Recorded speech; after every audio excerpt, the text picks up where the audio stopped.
Hello friends, home cook মঞ্জুতে আপনাদের সবাইকে অনেক অনেক স্বাগত। তো আজ আমার রেসিপিতে থাকছে রুই মাছের ঝোল, যেটা আমি বানাবো পাঁচফোড়ন দিয়ে। সেটা কিন্তু ভীষণই টেস্টি হয়। এই রুই মাছের ঝোলটা পাঁচফোড়ন দিয়ে বানালে গরম ভাতে তো এর কোনো তুলনাই নেই, এতটাই টেস্টি হয়। তো এই পাঁচফোড়ন দিয়ে রুই মাছের ঝোল আমি কীভাবে বানাচ্ছি সেটাই এখন আপনাদের সাথে শেয়ার করছি, চলুন।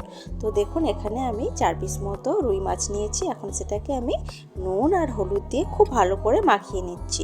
দুদিক থেকে খুব ভালো করে নুন আর হলুদ দিয়ে মাখিয়ে নেব, এবং নুন আর হলুদ দিয়ে মাখানোর পর এই মাছটাকে আমি প্রায় 15 থেকে 20 মিনিট মতো এইভাবেই ম্যারিনেট হতে দেব। তো দেখুন, মাছটা খুব ভালোভাবে নুন আর হলুদ মাখিয়ে নিয়েছি। আর তাছাড়াও দেখুন, নিয়েছি আমি টুকরো করে কেটে রাখা আলু, যেটা একটু আমি মোটা মোটা করে কেটেছি।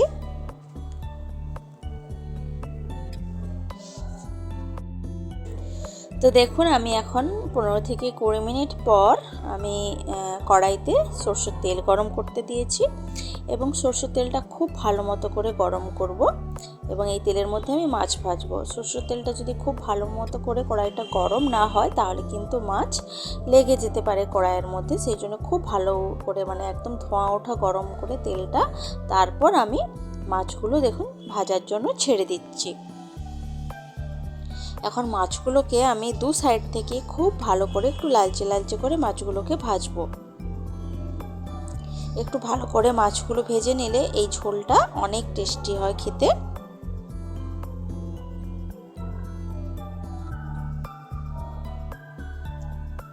তো দেখুন, মাছের একদিকটা বেশ লালচে করে ভাজা হয়ে গেছে, সেজন্য আমি মাছগুলোকে উল্টে নিচ্ছি আরেক দিকটা ভেজে নেওয়ার জন্য।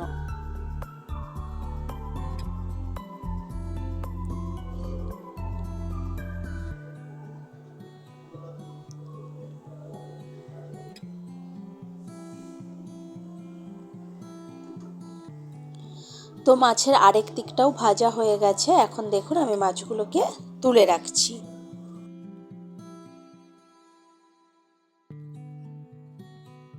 তো মাছগুলোকে তুলে রাখলাম। এখন ওই তেলের মধ্যেই আমি একটা শুকনো লঙ্কা ফাটিয়ে দিয়ে দিলাম। আর এখন দেব পাঁচফোড়ন, যেটা এই রান্নাটার একটা মেন জিনিস বলতে পারেন, খুবই ইম্পর্টেন্ট এই পাঁচফোড়ন দেওয়াটা।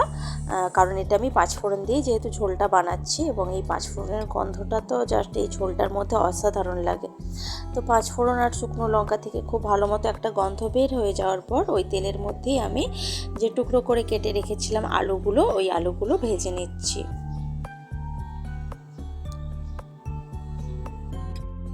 তো আলুগুলো দেখুন বেশ লালচে লালচে করে ভাজা হয়ে গেছে। এখন আমি এই আলুর ওপরে দিয়ে দিচ্ছি 1 চামচ মতো আদার বাটা, আর দেব কিছু গুঁড়ো মশলা, যেমন হলুদের গুঁড়ো, এরপর দেব লঙ্কার গুঁড়ো, আর এখন দেব একটু কাশ্মীরি লঙ্কার গুঁড়ো, যাতে করে ঝোলের কালারটা খুব সুন্দর আসবে। আর দিলাম জিরের গুঁড়ো। এখন এই গুঁড়ো মশলা আর আদা বাটাটা দিয়ে আলুটাকে বেশ কিছুক্ষণ আমি কষিয়ে নেব, যাতে করে আদা বাটা থেকে কোনো রকম কাঁচা গন্ধ না বের হয়।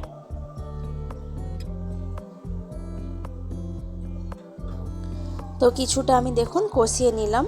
এখন আমি একটু জল দিচ্ছি, যেহেতু গুঁড়ো মশলাগুলো আমি দিয়েছি, যাতে করে গুঁড়ো মশলাগুলো পুড়ে না যায়, সেই জন্য একটু জল দিয়ে আমি মশলাটাকে আরেকটু কষিয়ে নিচ্ছি।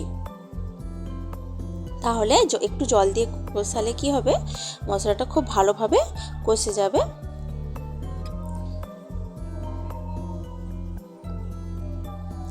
তো এইভাবে একটু জল দিয়ে কষিয়ে নেওয়ার পর একটা গ্রেট করা টমেটো বা পেস্ট করা টমেটো আমি দিয়ে নিলাম এই আলুর ওপরই। এখন এই টমেটোটা দেওয়ার পরও আমি খুব ভালো করে কষিয়ে নেব। এই মশলাটা কষানোটা যতটা ভালো হবে, ঝোলটা খেতে টেস্টি ততটাই বেশি হবে, খুবই টেস্টি হবে। যে এই ধরনের যে কোনো মশলা একটু ভালো করে গ্যাসের আঁচ মিডিয়ামে রেখে কষিয়ে নিলে খুব ভালো লাগে খেতে। তো টমেটোটা কিছুক্ষণ কষানোর পর এখন আমি দিয়ে নিচ্ছি স্বাদ মতো নুন। নুনটা দিয়েও আবারও একটু কষিয়ে নিচ্ছি।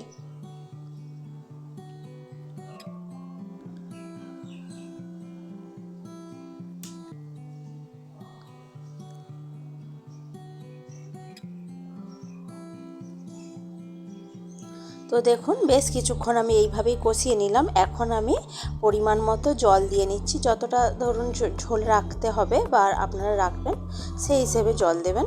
তো আমি সেই মতো একটু বেশি করেই জল দিয়ে দিচ্ছি, যেহেতু আমি এটা একটু পাতলা ঝোল বানাবো মাছের, সেই জন্য একটু বেশি করে জলটা দিয়ে নিলাম। জলটা দিয়ে একটু নাড়াচাড়া করে নেওয়ার পর এখন আমি এটাকে ঢাকা দিয়ে রাখবো। যেহেতু আলুটা একটু মোটা করে কেটেছি, তো আলুটা তো সেদ্ধ হতে লাগবে, সেই জন্য প্রায় আমি 5 থেকে 7 মিনিট মতো এইভাবে ঢাকা দিয়ে আলুটাকে সেদ্ধ হতে দিয়েছি।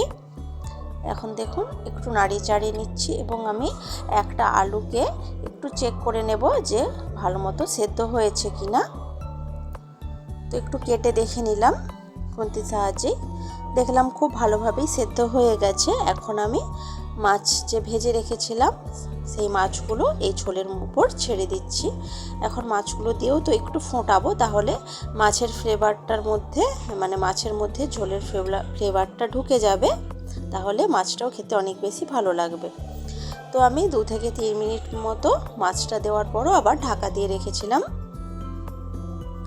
2 থেকে 3 মিনিট মতো পর দেখুন ঢাকা খুলে নিচ্ছি এবং ঝোলটা যতটা ছিল মানে জলটা আমি যতটা দিয়েছিলাম তার থেকে কিন্তু বেশ কিছুটা জল কমে গেছে, যেহেতু আলুগুলো সেদ্ধ হয়েছে, রান্না হয়েছে এতক্ষণ, সেই জন্য যে পরিমাণে যে ঝোলটা লাগবে সেটাই কিন্তু এখন আছে।